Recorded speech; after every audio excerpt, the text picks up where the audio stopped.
नमस्कार दोस्तों, स्वागत है आप सभी का हमारे इस चैनल पर, जहां पर आपको इन्वेस्टिंग और फाइनेंशियल प्लानिंग से रिलेटेड सभी जानकारी मिलती है। हमारी आज की वीडियो उन इन्वेस्टर के लिए खास होने वाली है जो एसआईपी शुरू करना चाहते हैं।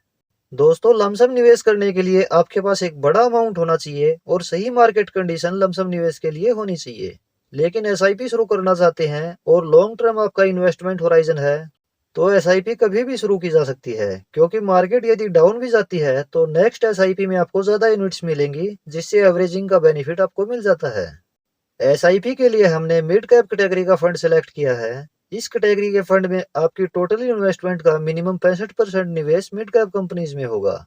रैंकिंग के अकॉर्डिंग 101 से 250 तक आने वाली इस कंपनीज मिड कैप कंपनीज कहलाती हैं। इन कंपनीज में निवेश पर स्मॉल कैप के कंपैरिजन में कुछ कम रिस्क रहता है और लार्ज कैप के कंपैरिजन में कुछ ज्यादा रिटर्न मिलने का पोटेंशियल इन कंपनीज में होता है। बाकी 35% investment fund manager large cap और स्मॉल कैप में एलोकेशन कर सकते हैं और कुछ एलोकेशन मिड कैप में भी बढ़ा सकते हैं। मिड कैप में मैक्सिमम निवेश के कारण इस फंड का रिस्क और रिटर्न बैलेंस हो जाता है। हमने जो फंड सिलेक्ट किया है वह है Invesco India mid cap fund direct growth. इस फंड का फंड साइज है 5,645 करोड़ रुपए। एनएवी इस फंड की 174 रुपए 8 पैसे है। एक्सपेंस रेशियो इस फंड का 0.59% है। एग्जिट लोड 1% लगेगा यदि 10% से ज्यादा यूनिट्स एक वर्ष में ही रिडीम करें। एसआईपी इसमें मिनिमम 500 रुपए पर मंथ शुरू कर सकते हैं। वन टाइम निवेश मिनिमम 1,000 रुपए कर सकते हैं। यह फंड 12 वर्ष 1 महीना पुराना है। इस फंड की पास्ट परफॉर्मेंस देखें तो इसकी पिछले एक वर्ष की रिटर्न है 16.36%। पिछले 3 वर्ष की एनुअलाइज रिटर्न है 22.04%। पिछले 5 वर्ष की एनुअलाइज रिटर्न है 23.63%। पिछले 10 वर्ष की एनुअलाइज रिटर्न है 17.36% और इसकी ओवरऑल एनुअलाइज रिटर्न है 20.74%। इस फंड की पास्ट रिटर्न कैलकुलेशन देखें तो यदि इस फंड में 5 वर्ष पहले 5,000 रुपए पर मंथ की एसआईपी शुरू की जाती तो अब तक इन्वेस्टेड अमाउंट होता 3 लाख रुपए और टोटल वैल्यू होती 5,53,000 रुपए। और यदि आज से 10 वर्ष पहले 5,000 रुपए पर मंथ एसआईपी शुरू की जाती तो अब तक इन्वेस्टेड अमाउंट होता 6 लाख रुपए और टोटल वैल्यू होती 17,51,000 रुपए। इस फंड की एसेट एलोकेशन इस प्रकार है। इस फंड का लार्ज कैप में 12.7% एलोकेशन है। मिड कैप में एलोकेशन 65.4% है और स्मॉल कैप में एलोकेशन 21.1% है। इस फंड ने 51 स्टॉक्स में निवेश किया हुआ है। इसकी कुछ टॉप होल्डिंग्स इस प्रकार है। L&T finance limited, Max health care institute limited, the federal bank limited, Dixon technologies India limited, BSE limited, Trent limited, JK cement limited, Coforge limited, Max financial services limited, Prestige estate project limited जैसी companies में इस fund ने निवेश किया हुआ है।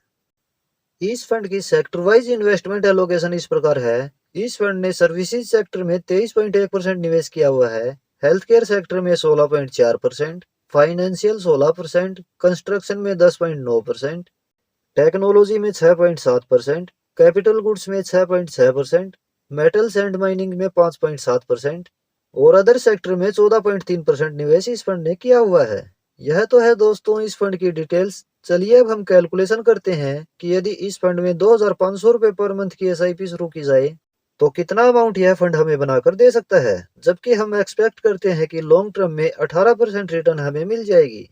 दोस्तों, return पूरी तरह से मार्केट की परफॉर्मेंस पर डिपेंड करेगी। फ्यूचर में रिटर्न कम या इससे ज्यादा भी हो सकती है। एसआईपी 2,500 रुपए पर मंथ, रिटर्न 18%, ड्यूरेशन 10 वर्ष। 10 वर्ष में इन्वेस्टेड अमाउंट हो जाता है 3 लाख रुपए और टोटल वैल्यू हो सकती है 8,40,644 रुपए। और यदि एसआईपी को 15 वर्ष तक रेगुलर रखा जाए तो 15 वर्ष में इन्वेस्टेड अमाउंट हो जाता है 4,50,000 रुपए और टोटल वैल्यू हो सकती है 22,98,022 रुपए। और यदि एसआईपी को 20 वर्ष तक रेगुलर रखा जाए तो 20 वर्ष में इन्वेस्टेड अमाउंट हो जाता है 6 लाख रुपए और टोटल वैल्यू हो सकती है 58,58,718 रुपए। और यदि इस एसआईपी को 25 वर्ष तक रेगुलर रखें तो 25 वर्ष में इन्वेस्टेड अमाउंट हो जाता है 7,50,000 रुपए और टोटल वैल्यू हो सकती है 1,45,58,280 रुपए।